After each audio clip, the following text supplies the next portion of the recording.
2013, Mark County became the first Democrat to win election as Virginia's Attorney General in more than 20 years. 4 years later, he became the first Attorney General to be re-elected in the early 30s. Prior to his current position, General Aaron served as state senator for Loudoun County. He was a member of the Loudoun County Board of Supervisors, and he served as an attorney in private practice in his hometown of Leesburg. General Aaron received a bachelor's and a master's degree from the University of Virginia before attending the University of Richmond School of Law. He and his wife Laura have been married for more than 30 years. They have 2 children, daughter Peyton and son Tim. Ladies and gentlemen, please welcome Attorney General Mark Aaron.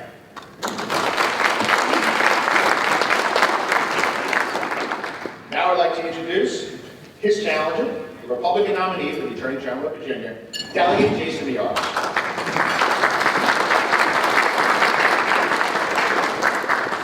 In November 2015, Delegate Miyares won the open seat for the 82nd District for the House of Delegates by the widest margin in the district's history, while becoming the first Cuban American ever elected to the Virginia General Assembly. Prior to being elected, he served as prosecutor and assistant Commonwealth's attorney for the city of Virginia Beach, and was a founding member for the Virginia Hispanic Chamber of Commerce. Delegate Miyares received his bachelor's degree from James Madison University before attending the College of William and Mary School of Law. He currently resides in Virginia Beach with his wife Paige, 3 daughters, and a golden retriever named Buckley. Ladies and gentlemen, please again welcome Delegate Jason Miyares. You are welcome.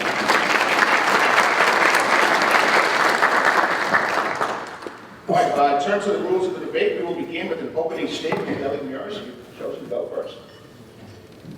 Well, I appreciate being here. Thank you for the Loudoun Chamber of Commerce. As mentioned, I represent Virginia Beach in the House of Delegates. I was a prosecutor in Virginia Beach as well. But for you to know where I want to go as Attorney General, it's important for you to know a little bit where I came from. I like to say my story in many ways doesn't begin in Virginia Beach, Virginia. It actually begins in Havana, Cuba, when a scared 19-year-old girl got on an airplane, penniless and homeless, and not knowing where her next meal was going to come from. And that was my mother, Miyares. And I was raised every day to appreciate the fact that I was able to breathe the air as a free person in this remarkable, amazing country.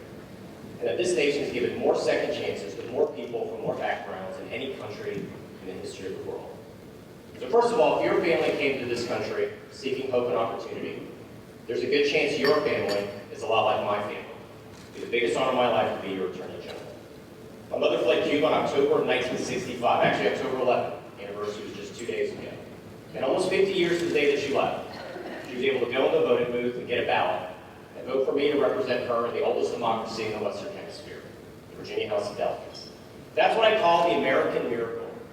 But one of the things that makes the American miracle possible is when people like my mother come here, they're not looking over their shoulder in fear. And when I talk to voters every day, Republicans, Democrats, and Independents, that's what they see. They turn on the nightly news and they know something is off. Our murder rate is the highest it's been in Virginia in decades. We have a criminal-first, victim-last mindset that has come forth in Richmond by one-party rule. I think we need a check and balance. And we have a parole that has let out murderers, cop killers, and rapists out early, sometimes with decades on their sentence. And we've seen some of those individuals that commit additional felonies. That makes no sense. We need a check and balance in Richmond. As Attorney General, I'll be that check and I'll be that balance. Mark Aaron has failed being that check and balance, and that's the role I'll serve as your next Attorney General. Thank you, Delegate Miyares. Attorney General Aaron, it's your turn. In this election for Attorney General, voters will choose between my proven record of protecting Virginians and expanding our rights, and Jason Miyares, whose record shows he is a right-wing Cuccinelli-style conservative who would abuse the office and undermine both our safety and our rights. He has based his entire campaign on one issue, the parole board. But time and again, he's been called out for getting the facts wrong and misleading voters by independent fact checkers and reporters. And he's gone out of his way to avoid saying what the job really is and what he would do. And let's talk about that. I've worked to get new gun safety laws passed and defended them in court when the gun lobby challenged them. Jason loves to tout his NRA endorsement and has pledged not to even enforce our gun safety laws. I won a landmark case for marriage equality that's now the law of the land, and Jason is opposed to LGBT rights. Still, even in 2021, he voted against marriage equality and protections against discrimination. I believe women have the right to make their own decisions about their reproductive health. I've gone to court to protect it. Jason is opposed to a woman's right to choose and would go to court to overturn Roe versus Wade, and he would overturn Roe versus Wade and ban abortion. Now, that's just the tip of the iceberg. The choice is clear and the stakes are high. I have proven that I will always work to keep Virginia a safer, more prosperous, and more inclusive place. Jason has proven he is a conservative activist with a paper-thin record as a prosecutor who has no problem misleading voters, and Virginians can't afford that. We need to continue to build on our progress and keep Virginia moving forward. Thank you, General Herring. Okay. Our first question from our panel will be offered by Mr. McFadden, and it will be directed first to Delegate Miyares. Delegate Miyares, in your opinion, what is the most important issue in this race, and how will your office address that issue? I think it's public safety. As noted, murder rate in Virginia right now, it's at a decade's high. We've got a criminal first, victim last mindset. And we have a parole board that's no one's been held accountable. And despite what Attorney General Herring may say, you've had 5 former attorney generals with over 20 years of experience in that office who said he has failed at his job. Because the attorney general, part of their job is you're the attorney for every single state agency. You have an obligation when you find a state agency that's failing at their job, when you find out they're breaking the law, to hold them accountable. And if they continue to break the law, you take them to court if need be. That's not opinion, that's 5 former attorney generals that have noted that. So you have a parole board that has consistently let out violent criminals out early back on our streets. Individuals like Patrick Schooley. Patrick Schooley had not 1, not 2, but 3 life sentences without the possibility of parole for the home invasion, murder, and rape of a 78-year-old grandmother, Bessie Roundtree. The family, Bessie Roundtree, found out that he was released when they heard it on the news. Now, the law in Virginia is clear. You have to notify the victims before you release these individuals. You have to notify the prosecuting attorneys before you release these individuals. What did Mark Herring do? He stood by, he did nothing, he said nothing. I can tell you right now, as your next Attorney General, I would never, ever stood by on the sidelines when the parole board is A, breaking the law, and be letting on a violent murderer who murdered and raped a 78-year-old grandmother back early on our streets, and what's worse, not even notifying the victims. That's the difference between the two of us. He doesn't believe in accountability. He doesn't believe when he sees somebody in the state government breaking the law, actually, if need be, taking them to court. Instead, he stopped back and said, this is not my responsibility. Well, 5 former attorney generals disagree. The former head of the parole board disagrees and said, you had a responsibility. You failed at that job, Attorney General Herring. I would not. Thank you, Delegate Herring. Delegate Miyares, Attorney General Herring, please. The Attorney General is the people's lawyer, and I believe the Attorney General should be using the law as a way to help people, to help our fellow Virginians, especially those who are vulnerable, those who are discriminated against, those who truly need the arm and shield of the law to help them protect them. And that's why I've gone to court to protect people's rights, whether it was the landmark case on marriage equality, whether it was to protect health care from legal attack. And you know, Jason keeps wanting to talk about the parole board, even though he's been called out time and again for misleading voters and getting the facts wrong. And those 5 previous attorney generals were all Republicans circling the wagons because he knows he's been called out for misleading voters. Now, the truth is, he doesn't want to talk about what the Attorney General is really about. He doesn't want to talk about it because he knows that when voters find out, it will drive him away. He is opposed to the Affordable Care Act. He voted against the Medicaid expansion that has given health care hundreds of thousands of people in Virginia. He is opposed to a woman's right to choose and would use the office to overturn Roe versus Wade and ban abortion. He is opposed to our gun safety laws and thinks that we need more guns everywhere. He's even is out of sync with where Virginians are on issue after issue, and I will stack my public safety record against anyone's anytime. My team and I have worked to keep sexual violent predators out of our communities. My team we have interrupted major narcotics trafficking. We've done over 150, or almost 150 narcotics cases involving heroin and fentanyl, taking over 750 pounds of heroin off the street. I've created a human trafficking task force that's now becoming a national model for bringing perpetrators to justice and rescuing victims. I've worked with dozens of law enforcement agencies across the state to help provide new tools for domestic violence and prevent homicide. So I believe the Attorney General is the people's lawyer, and I have a proven record of keeping Virginians safe and protecting our rights. Thank you, General Herring. Our next question will come from Stacey Metcalf, and she will direct it first towards Attorney General Herring. Don't we get 30 seconds to My respond? apologies, sir, you did. I mean, he says he's the people's lawyer, but part of the people's lawyers is actually standing up for victims, and that's not standing up for victims. And just on September 21st, William Hughes, the former chairman of the parole board, said, "You failed at your job. Your job is to hold agencies accountable when they're not doing theirs. You failed, you stood silent. What's even worse is when there finally was an investigation of this by the Inspector General, you had an attorney in charge of averting threats do nothing. Instead of the public finding out with one of the worst scandals we've seen in decades in Virginia, you know what they did? They issued a heavily redacted report and blocked out all the names. Why don't you actually come clean, release the report, and actually have some sunlight on what is one of the worst Thank you, scandals Delegate Miyares. Appreciate that. All right, now we move on to our second question. Stacey, please, you're up. Good morning, Attorney General. Here I am. One of the duties of the Office of Attorney General is to defend the Commonwealth's laws and policies when challenged in court. As Attorney General, what criteria would you use to decide which laws and actions to defend and how to defend them?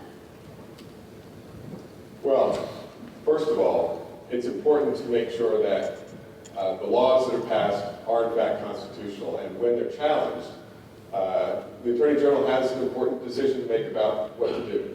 Now, when I was confronted with that, within the first couple of weeks of my term, I saw that the ban on marriage for same-sex couples was unconstitutional. And so I went into court and I fought for marriage equality.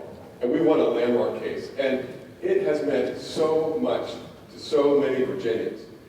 They called me in tears, telling me what it meant to them that their Attorney General was standing up and fighting for them, rather than to defend an unconstitutional ban on marriage for same-sex couples. Now, my opponent, as recently as this year, voted against marriage equality. He voted against protections for our LGBTQ community. And that is just out of sync with where Virginians are and shows he is unable to embrace the Virginia of today. And it has helped to make Virginia a place that is open and welcoming to everyone.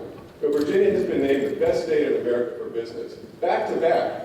And a lot of the reason for that is because we have become a state that is known for being open and welcoming to everyone, and companies want to locate in a place like that because they know their employees are going to be respected and that they will feel that they are a full part of their community.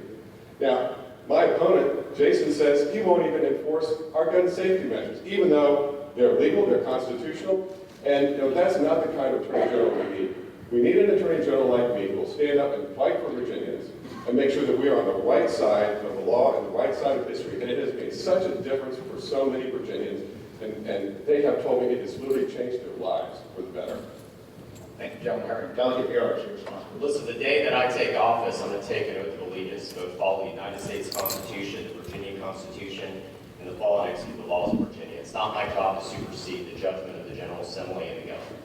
I'm not going to be loyal to any political party. I'm going to be loyal to the people of Virginia.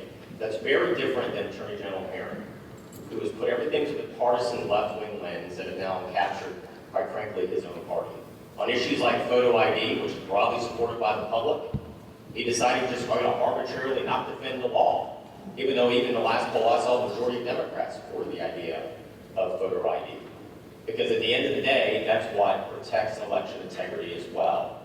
And so, what does that mean for you? It means that it was a law that was passed by the General Assembly and signed by the governor, was actually defended by outside counsel, hundreds of thousands of dollars paid for by outside counsel. That's hundreds of thousands of dollars to come to your kids' school, or the roads in your community, or the police officers as well. And so, I'm going to call balls and strikes. That's my pledge to you as Attorney General.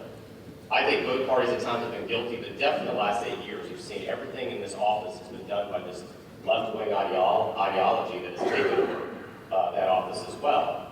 And listen, at the end of the day, we talk about following laws. Some of that is actually making sure state agencies follow the law. And we've seen this parole board time and time again break the law and And what did Attorney General Mark Herring do? He just stood by and did nothing, and he stood silent.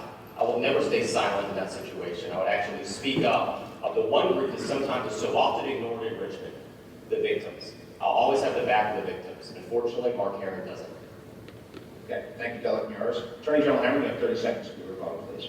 Well, the stakes are really high. So many of the issues that are so important, gun safety laws, a woman's right to choose, health care, even vaccination policies, all of these are being fought out in court, and it's going to fall to the Attorney General to say where Virginia stands on these and to fight in a way that's going to make Virginians' lives better. What Jason hasn't told you, when those cases come up, he's going to be on the side of taking away a woman's right to choose. He's going to be on the side of taking away your health care with the protections against pre-existing conditions.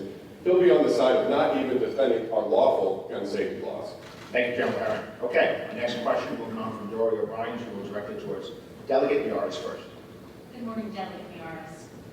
How would you prioritize allocation of resources of your office to balance current issues while ensuring protection for new critical issues that may arise midterm? Listen, I think part of good leaders focus on the right things. And I think the first thing in that office is to realize that there's multiple components. You have the intersection of both the criminal and the civil, as we all know. You know, on the civil, I think it's important. I've always been a big believer in a bottom-up economy, not a top-down. And if there's anything that frustrates small business owners right now, it's the fact you have new regulations every day that get piled on out of Richmond and Washington. And so when I look out this room, I don't view the people in this room as the enemy. I view you as the greatest job-creating engine the world has ever seen, the American entrepreneur. And how am I going to make it easier for you to say two of the most important words that you can ever hear, which is you're hired? Because right now, when you talk to small business owners, that's not what they feel right now. So one of the things is put back and say, listen, one of the biggest problems we have in government today is people assume good intentions guarantee good results. That often is not the case. So I think on the civil side, we'll look back at what are maybe regulations that maybe are well-intentioned, but are having horrible results for our small business owners, and where can we push back and give them relief? And on the criminal side, allocate resources, well, it's going to be easy. We've had one of the worst scandals we've ever seen in Virginia government history that has been covered up and been ignored by this Attorney General. So on day one, I'm going to investigate the parole board. I'm going to ask really hard questions. I'm not going to take an Inspector General's report, which the whole purpose of the Inspector General's report is to be able to shed some sunlight on this atrocious behavior by this parole board where they violate the law to let our murderers, rapists, and killers. And I'm not going to redact it. I'm not going to hide it. I'm not going to hide from the public. What I'm going to do is I'm going to be straightforward with the public. I'm going to call balls and strikes. I'm going to release the unredacted parole board report. And I'm going to ask hard questions. And I'm going to subpoena those records. And I'm going to get those information so the public can finally get an answer of why we've seen such atrocious behavior by a parole board on Mark Herring's watch. Thank you, sir. Attorney General Herring, your response. I would prioritize those resources the same way I have the last 8 years, which is to focus on protecting Virginians and keeping them safe, and making sure that we are protecting and expanding our rights. And there are stark differences between us on both of those. First of all, on protecting and expanding our rights, I have a proven record of going into court in both the state and federal level of making sure that people's health care is protected.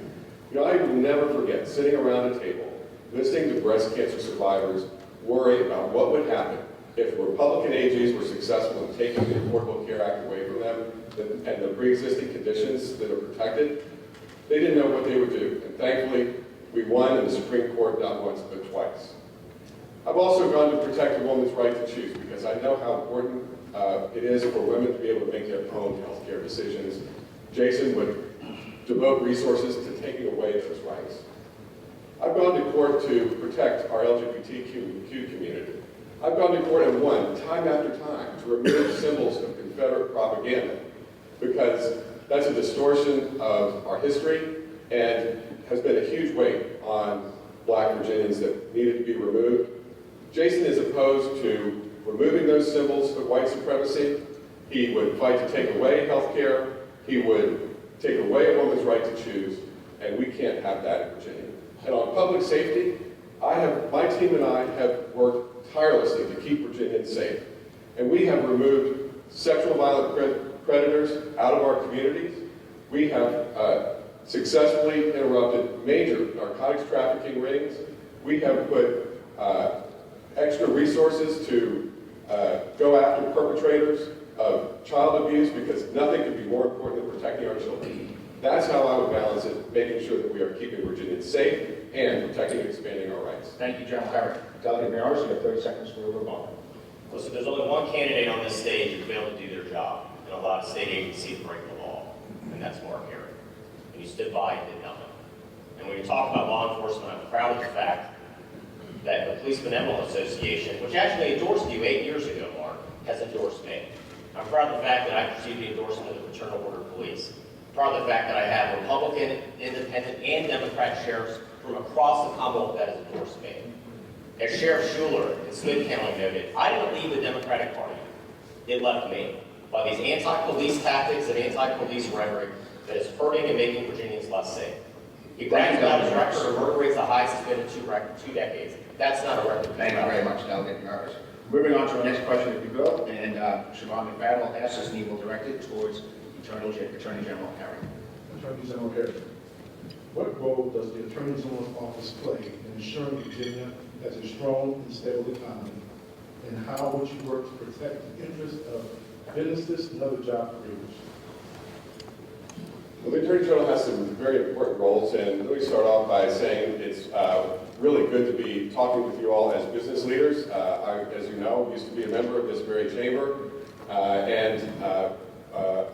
when I was in private practice, owned my own firm or was in partnership with others, and many of my clients were drawn from the business and professional community. So that knowledge and experience helps inform how I can help businesses thrive as Attorney General.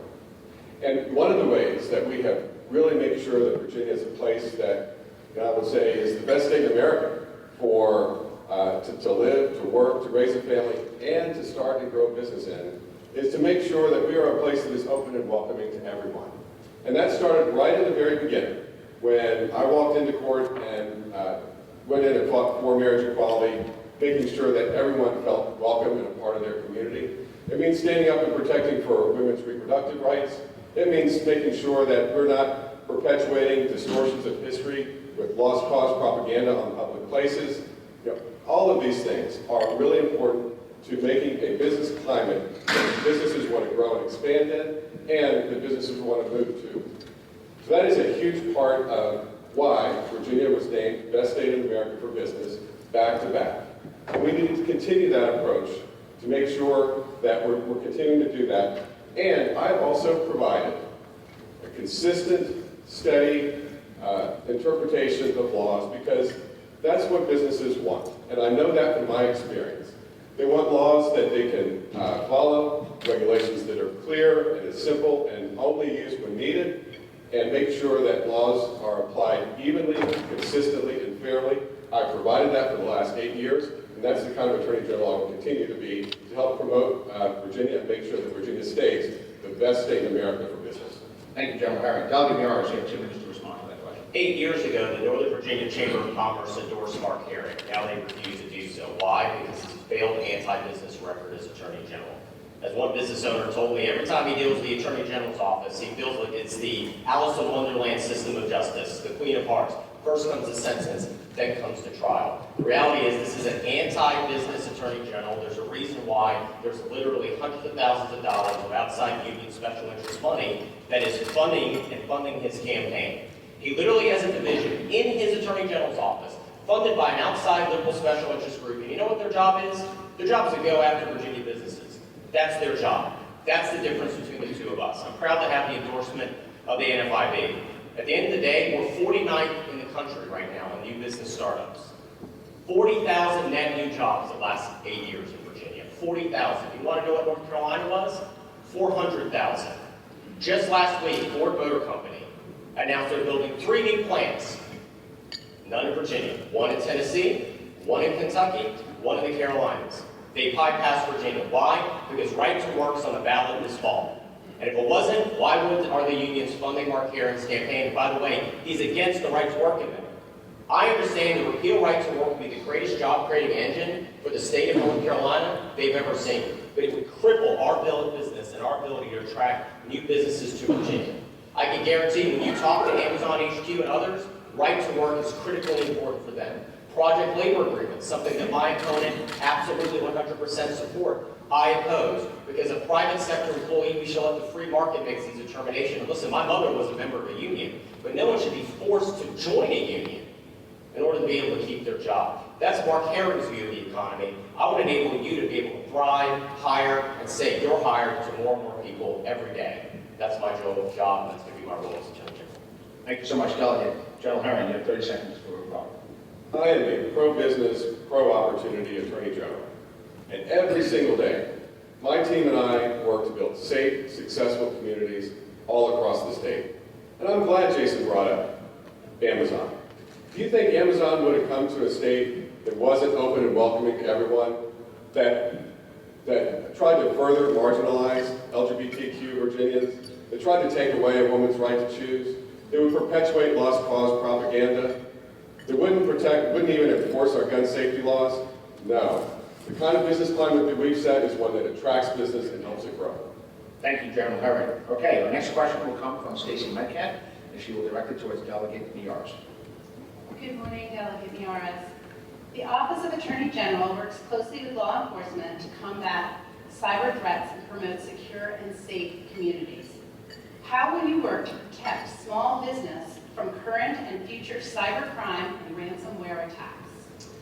Listen, I just got briefed on this week. The number of attacks right now happening in Virginia is exponential.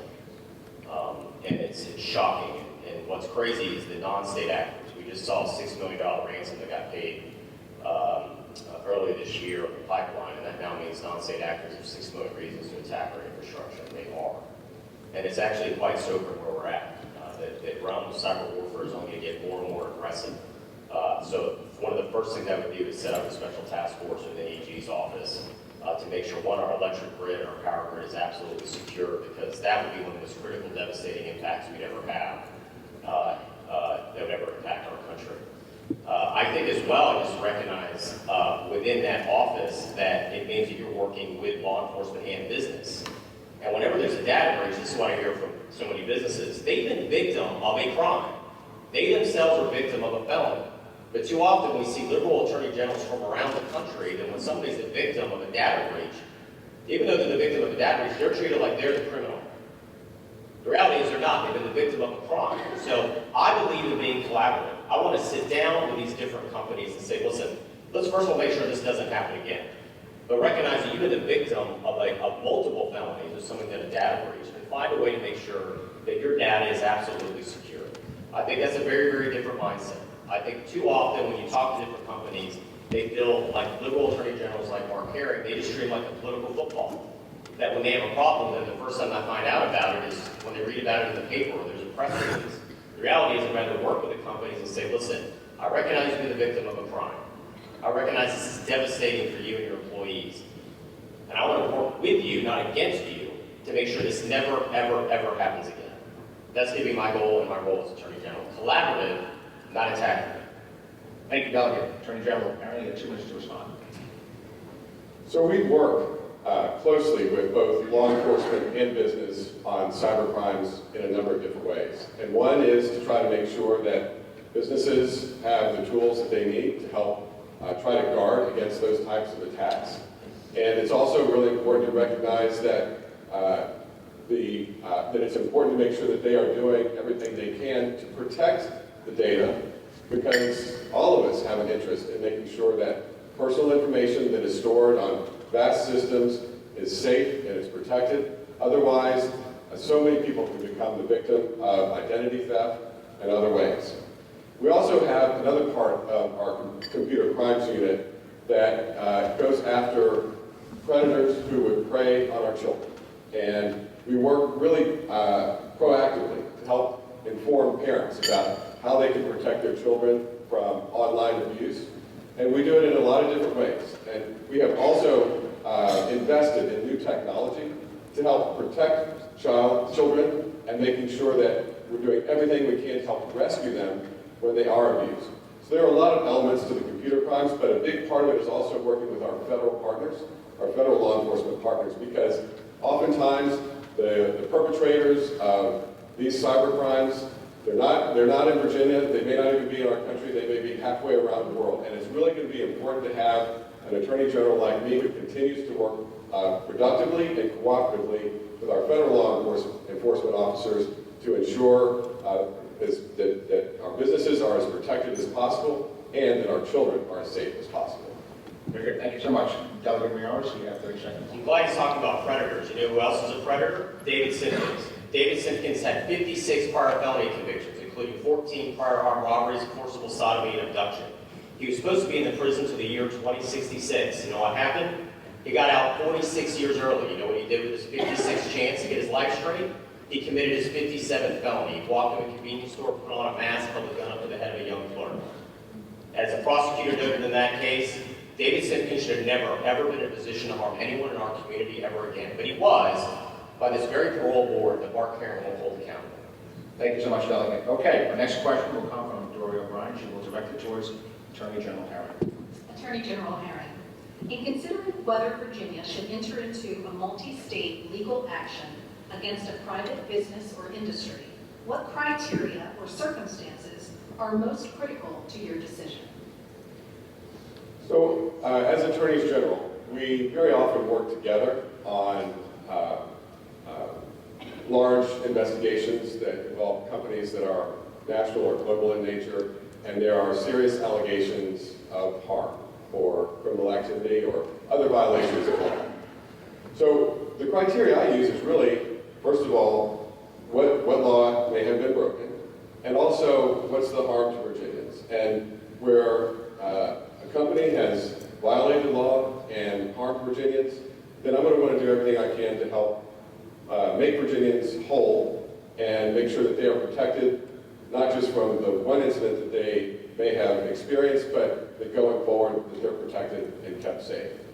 And so that's why I have continued to work productively with my Attorney General colleagues. I do think that, while sometimes there are occasions when issues between Attorneys General among Democrats and Republicans fall along predictable partisan lines, very often the work we do across party lines, and we work very well together. So things like consumer protection, antitrust issues, or things like the opioid epidemic. Those are areas where we've worked really well all across the board. And the opioid epidemic is one that has really touched the lives of so many families here in Virginia and across the country. And that's why I have made it a special point to hold the pharmaceutical companies accountable for creating and perpetuating the opioid epidemic. And it has meant so much to those who have lost loved ones to an addiction to know that their Attorney General is doing everything possible to not only hold them accountable, but to recover resources to help spread them out into the community, to help those who are in treatment and battling addiction. Thank you, sir. Delegate Miyares, your response. Well, I'm glad he mentions the opioid epidemic, but it's clearly it's a tax don't lie. He's failed in his job. You have 9 times the number of people have died so far in the city of Richmond from fentanyl overdoses than gun violence. 9 times. You've seen a flood of illegal narcotics and fentanyl that is crossing our border right now. You have states that are literally crying for help. You see deaths of despair and addiction that is skyrocketing right now. But that's not a record to be proud of. In 2017, he had a settlement with Abbott Lab. And what did he do with that money? It should have gone to women's shelters. It didn't. It went to pay raises in his own office. That's a misplaced priority. As far as, my job as Attorney General, I'm going to call balls and strikes. If any company is breaking the law and taking advantage of their employees, obviously I'm going to hold them accountable. But that's not what's happening right now. You have outside special interests that are literally paying the salaries of attorney generals in Mark Karen's office, and their number one job right now is to go after Virginia businesses. That's not pro-business. Being 49th in the country in new business startups is not pro-business. Seeing North Carolina create 400,000 net new jobs the last 8 years versus our 40,000 is not being pro-business. Seeing the Northern Virginia Chamber of Commerce refuse to endorse you is not being pro-business. Having the NFIB endorse me, I'm the pro-business candidate, because I'm going to realize that right now, the thing that aggravates companies so much are these new regulations that come out of Washington and Richmond and strangle the life out of these small business entrepreneurs. Big companies can afford these regulations. They can hire the accountants and the lawyers to get around them. It's those small business owners that are the first to get there in the morning and the last to leave at night. They're the ones right now that don't feel like anybody has their back. They sure as heck don't feel like this Attorney General or this current governor has their back. I can tell you that right now. Very good. Attorney General, Howard, you have 30 seconds. I have led the charge on the state's response to the opioid epidemic and done it in a multifaceted way, breaking up major narcotics traffickers, doing almost 150 cases of fentanyl and heroin, taking 750 pounds off the street, but I've also held those companies accountable. Virginia will stand to get over $500 million over a period of years because of that work, and the majority of that is going to go back into the communities for local services to help with treatment and prevention, and I'm very proud of that record. Thank you, sir. Okay, our next question is going to come from Siobhan McFadden, and directed towards Delegate Miyares. Delegate Miyares, within 3 years, retail sales of marijuana will be legal in Virginia. As Attorney General, what do you see as your office's role in balancing the critical issues of public health, equitable economic opportunity, and public safety? This is a great example of the fact that the legislature, I tell people all the time, I don't vote on ideas, I vote on bills. The bill that passed the General Assembly said, listen, anything up to an ounce, no fine. Anything up to a pound of marijuana, which anybody being a prosecutor will tell you that's a good amount of weed, is just a small civil fine. And anything above that is possession with intent to distribute. Well, you can't sell marijuana and get a license for the year 2024, but you can possess it. So legally you can't sell it, but what does this mean for the street dealers? They get a 2-year head start. And so it's a completely unworkable bill. However, my job as Attorney General is to call balls and strikes. I'm not going to supersede the judgment of the General Assembly and the governor that passed that bill and signed into law, so I'm going to defend it in court. Though I do think this, I think they need to go back and make sure and add additional provisions of protection to make sure that it doesn't end up in the hands of minors. Because right now what we've seen is obviously an explosion of marijuana use on a very, very upward trend among young people that are minors. But that's an unworkable bill. I hope they revisit it and make it better. But I voted against the bill because, like I said, I don't vote on ideas. I vote on legislation. Will I defend it? Yes. Because I'm not going to supersede the judgment of the General Assembly. That's a very, very different standard than Mark Harry, who sees everything through the realms of politics and left-wing ideology. I mean, this is a man who turned down federal grant money to prosecute gun crimes from the federal government because it did not want to meet the requirement that said if you're an illegal immigrant that uses a gun in the commission of a felony, you need to be reported to ICE. Well, he turned down money to prosecute gun crimes because it did not fit his left-wing ideological worldview. I can tell you right now, as Attorney General, I'm going to accept that money, I'm going to prosecute those violent criminals, I'm going to get them off the street, and I'm not going to care about whether they're actually going to be reported to any federal agency, because I'm going to take the money and I'm going to use it. Very good, thank you. General Howard, you have 2 minutes, please. All right, well, first of all, none of that was true. That was Donald Trump illegally withholding money from the state. I sued him and we won. Now, on the question of marijuana, I helped lead the effort to reform our marijuana laws. And I did that because I saw that Virginia was needlessly criminalizing tens of thousands of Virginians. And the weight of that system was falling disproportionately on people of color.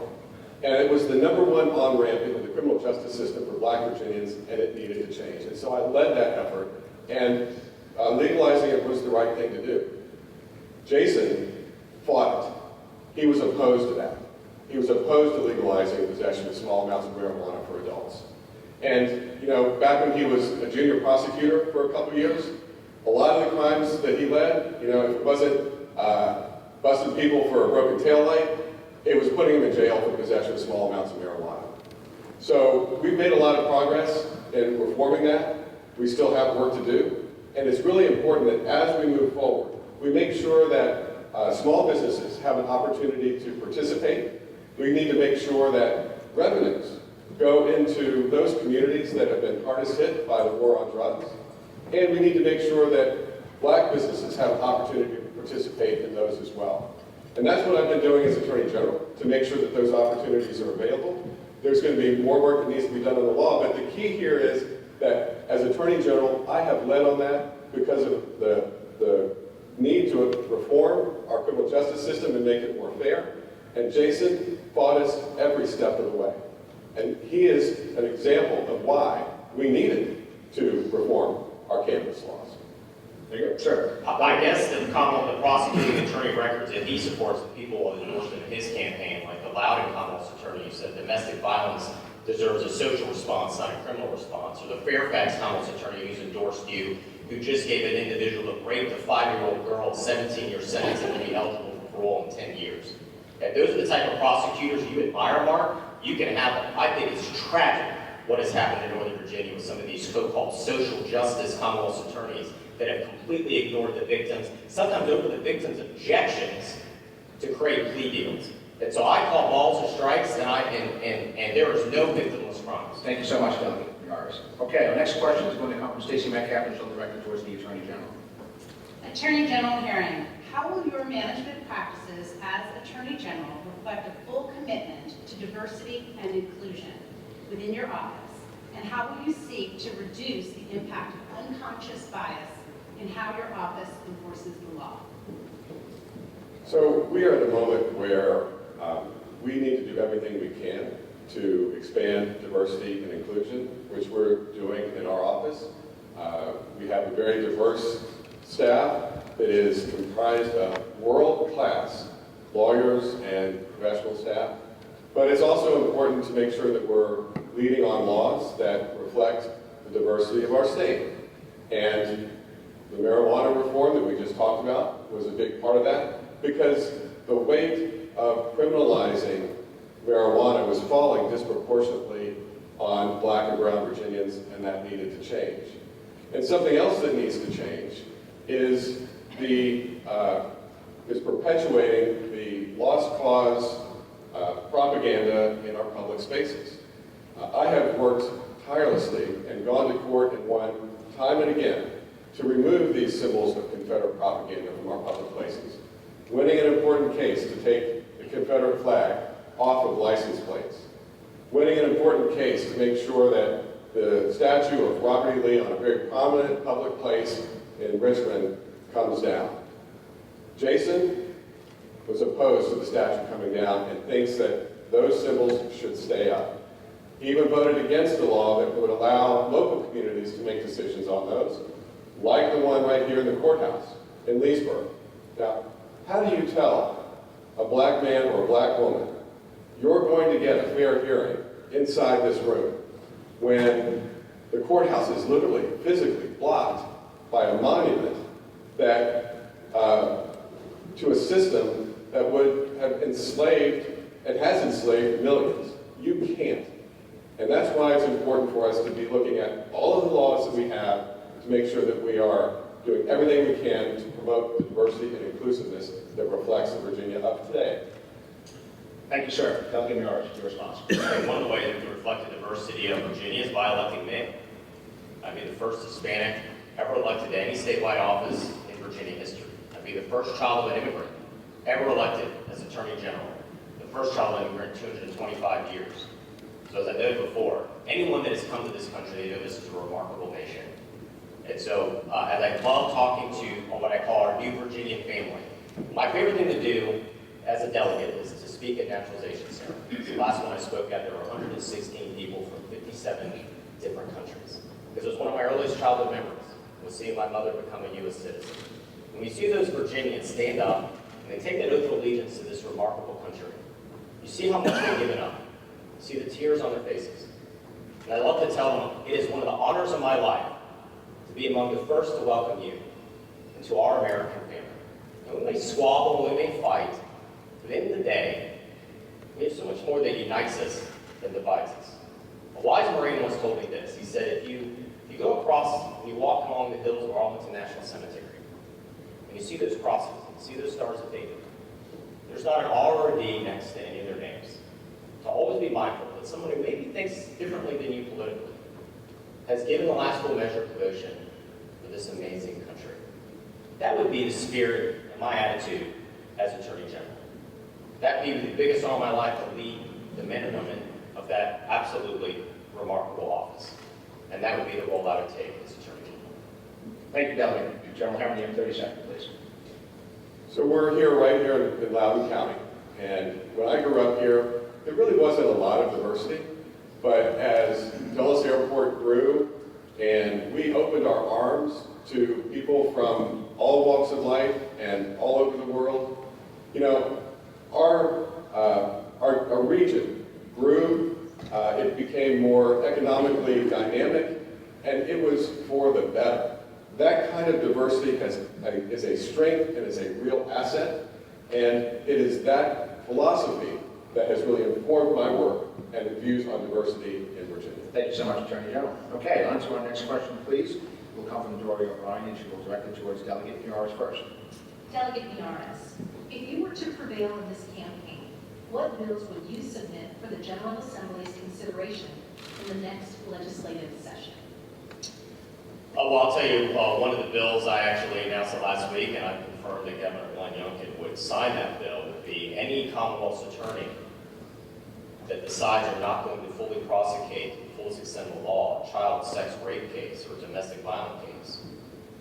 But that would give me the authority of the chief law enforcement officer in that county, whether it's the chief of police or the sheriff, request that I come in and I prosecute that case.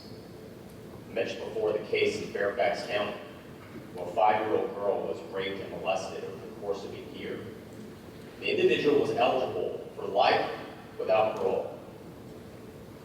The prosecutor in that case, Toscano, who's endorsed my opponent, decided over the objection of the victims that he was instead going to reduce some of the charges to 17 years, which means this individual will be eligible for geriatric parole in 10 years. That is sickening. You have the Commonwealth's attorney here in this county who has said domestic violence cases need a social response, not a criminal response. Well, I've held the hands of those who have been the victims of domestic violence. People who have been the victim of a violent crime in that situation, they always want two things. They're desperate for justice. They're also desperate not to be forgotten. You have some Commonwealth's attorneys up here that have forgotten their victims. So that would be one of my top priorities. If you're not willing to do your own job, well, let me do it for you. Let me hold these scumbags accountable. Let me go after these rapists and these sick child molesters. Because if you're not willing to do your job, I'm going to do your job. And right now, they're not doing theirs. I'll tell you that right now. And there's going to be a big change after November 2nd. Thank you, sir. Attorney General Herring, your response. We have a gun violence problem in this country and in our Commonwealth. And I have talked with families who felt the pain of gun violence. I've gone to vigils to help honor the memory of those who have been lost by gun violence. Sometimes it is because of a mass shooting. Sometimes it is the everyday gun violence that we see in communities that don't get the attention that the mass shootings do. But the pain is still there. And we need to do everything we can to address gun violence. We have finally started to get some new laws to begin to address it. We've got we reinstated one gun a month. We've gotten a red flag law so that when someone is in crisis and is an imminent threat to themselves or others, they can be separated from their firearms. And we've gotten expanded background checks passed. Jason has voted against every single one of them. He doesn't agree with them. He says he won't enforce them. And we need someone who will continue to build on that progress. There are stronger laws that we can pass. We can strengthen up background checks even more. We can have an assault weapons ban. But if Jason had his way, he would undo and reinstate the gun show loophole so people could buy guns without background checks. He would have more guns everywhere. And that is not how we are going to get our way out of this gun violence problem and crisis that we have. And it's not just about new laws, although that's important. It is also about funding for gun violence prevention and intervention. I know these work and they're successful because we've done them. We had funding for 9 months for one program in Richmond. It reduced homicides 50%, violent crime 30%, and increased tips to the tip line tripled. But those types of efforts can help make our communities safer. That's what I've done, and those are the kinds of initiatives that I would bring forward next year. Thank you, General Herring. Delegate Miyares, you have 30 seconds to Well, reply. Mark Herring's lodged in Chicago and Washington, D.C. should be the safest cities in the country because they have all the gun control laws that he's advocated. The reality is I actually support the policies of lower gun violence, truth in sentencing, parole abolition. You get the violent criminals off the streets, but not back on the street victimizing more Virginians. That's the proven track record that works, not left-wing rhetoric that Mark Herring is using. I want to go after the violent criminals that are using guns in the commission of a felony. I'm not going to turn down federal grant money to prosecute gun crimes because he's worried that an illegal immigrant may be reported to ICE because they've been using a gun in the commission of a felony. By the way, go to Virginia Mercury, October 22nd, 2019. You can see they confirmed he turned down the grant money because it did not fit his letter. Thank you so much, Delegate Miyares. We're going to move on to the next question, please. That question is going to come from Javon McFadden, and he will direct it first towards the Attorney General. Attorney General Herring, which national issues require the greatest cooperation between the state's attorney generals? Well, some of the most important issues of our time: healthcare, gun safety laws, a woman's right to choose, LGBTQ rights, racial justice. All of these are being fought out in courts. And very often, on those types of issues, attorneys general will work together. Very oftentimes, we will have differences on where they come out.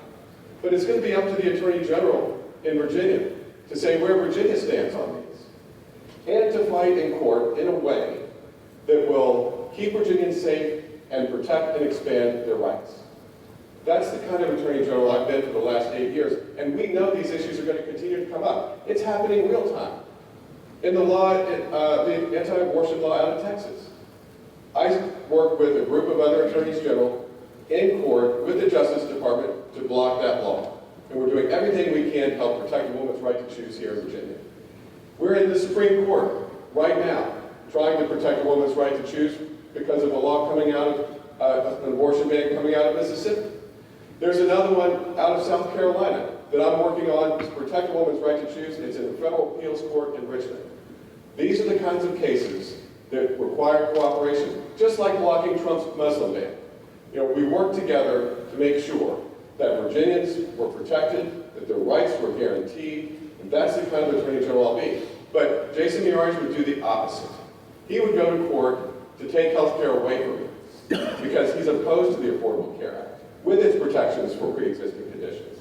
He would go to court to strike down gun safety laws. He would go to court to overturn Roe versus Wade.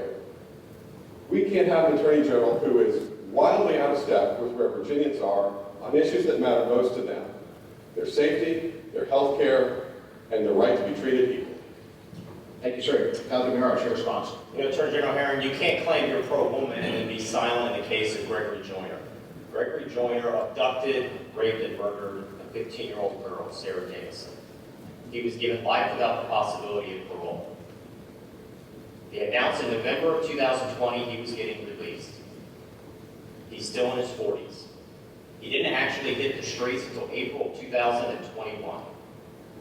You had 5 months to say something. You had 5 months to do something. You did nothing. To the best of our knowledge, you didn't even bother to write a letter to the parole board. So you can claim you're pro-woman.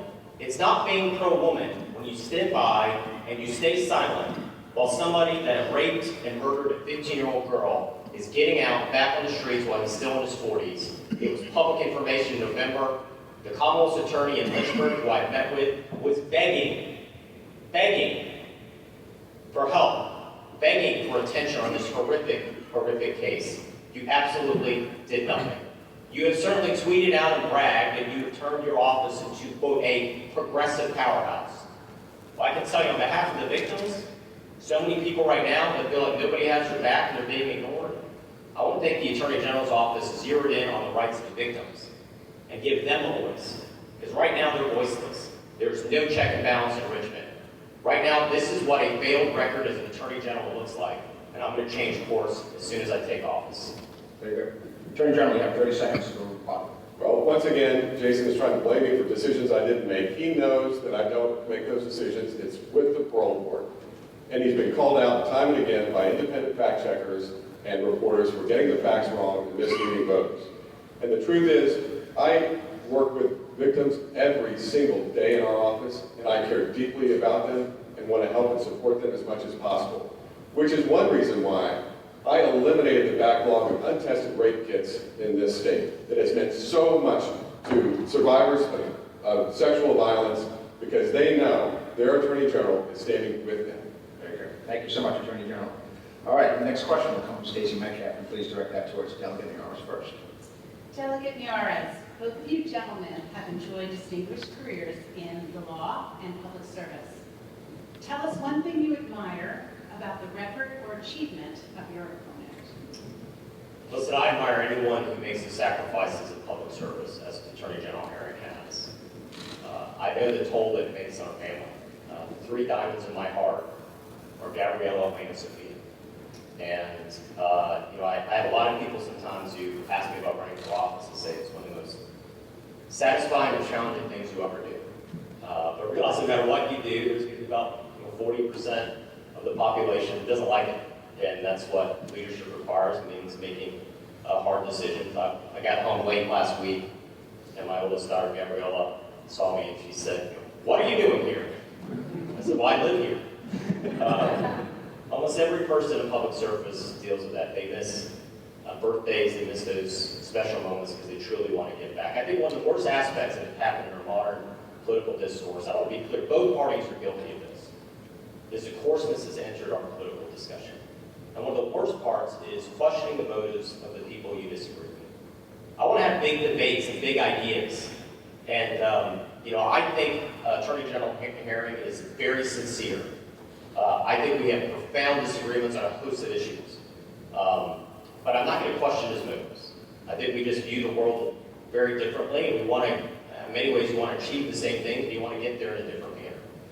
So I admire his service. I know he's given up a lot. I know he's given up time away from his family, and for that I admire anyone on any side of the political spectrum in that manner. Thank you, sir. Attorney General Herring, please. So what comes to mind is a vote that Jason cast in support of one of my initiatives, and I'll get into detail about it. I talked earlier about the opioid epidemic. I have sat in recovery meetings so that I could learn more about how an addiction can happen, how easily it can happen, how it can happen to anyone. I've talked with families who've lost loved ones about the pain of having an empty seat at the kitchen table, an empty bedroom upstairs, children who've lost parents. And when I first got involved in that work, it seemed like nobody was listening. But I listened to those who've lost loved ones, and I made a commitment that I would do everything I could to make sure that Virginia families don't feel that same kind of pain. Now, I talked about our effort to hold pharmaceutical companies accountable. That work should result in probably over $500 million coming to Virginia over a period of years to help support those who have been hurt by the opioid crisis.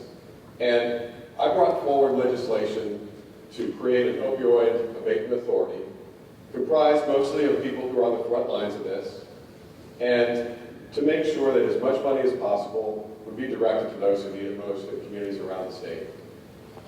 Jason, you could have said, well, this is Mark Herring's initiative, we're running against each other, I'm not going to vote for that, but he didn't. He voted for it. And I want to thank you for setting partisanship aside, and in that case, and taking an important vote, even though it was one of my initiatives, that will do so much good for people who are battling addiction in Virginia. Thank you, sir. Delegate Miyares, you do have 30 seconds. No, I appreciate that, and I have tried to reach across the aisle and at times find common ground. I think anybody that knows my service in the General Assembly, I hope the craziness in Washington gets stuck in traffic and never hits Richmond. Because you won't see crazy partisan firebombs coming out of me on the floor. Because I've always realized the person maybe I disagree with on this issue now, I'm going to need him the next vote. And, I look forward, as Attorney General, I'll bring in Democrats as well into my office because I want that perspective. I want to be challenged as well. Thank you. Candidate candidates for your quick responses to our questions. I'm afraid to say we're drawing close to the end of our time together, so I'm going to move on to the closing statements. And as per the rules, Delegate Miyares, you can begin your opening closing statement first. Listen, it is a true honor to be here in front of the Loudoun Chamber of Commerce. I think we have profound differences, as you can tell. But listen, there's two people on this stage. One person has been endorsed by the National Federation of Independent Businesses, the other has not. One has been endorsed by the Police Benevolent Association, the other, my opponent, has not. One has been endorsed by the Fraternal Order of Police, the other has not. One has been endorsed by your fantastic sheriff, Mike Chapman, the other has not. The Hampton Roads Black Caucus has endorsed me this year after 4 and 8 years ago endorsing my opponent, because they understand we need something different. You know, if there's any reason that gets me up in the morning, it's to represent what I call those quiet heroes that right now feel like they're being ignored. It's the victim that has to relive the single worst moment of their life on that stand, realizing that their perpetrator may get back on the street. You know, it's that small business owner who's the first to get there in the morning and last to leave at night. And every day to see some new regulation or tax coming out of Washington or Richmond. It's that young cop that just to go to work in the morning has to put on a bulletproof vest. You know, those individuals feel like they've been ignored, and they're so frustrated by what they see right now in government. So listen, I have a chance to make history as the first Attorney General in Virginia history to be the child of an immigrant. I recognize that. I recognize this is an extraordinary country. There's a reason why Republicans and Independents and Democrats are supporting my campaign. So listen, it'd be the greatest honor of my life to have your vote. But even if you can't vote for me, please vote. Because don't forget, as we're sitting here right now, there's millions of people that will crawl over broken glass, they cling to the side of an airplane to be where you're seated right now, that's to be an American. And every time you vote, you reconfirm that American miracle that brought my mother to these shores is still alive. Thank you so much for having me. Thank you, Attorney General Herring. God bless you. Thank you, Delegate. Attorney General, I'm closing statement.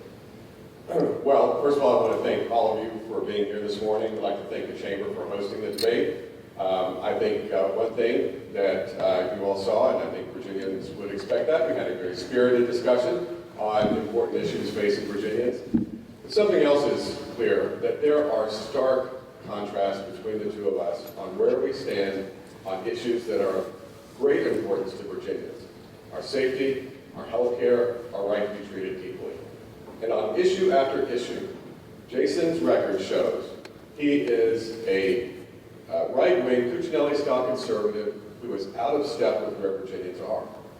He is opposed to the Affordable Care Act. He voted against Medicaid expansion. He is opposed to our gun safety laws. It says he won't enforce them.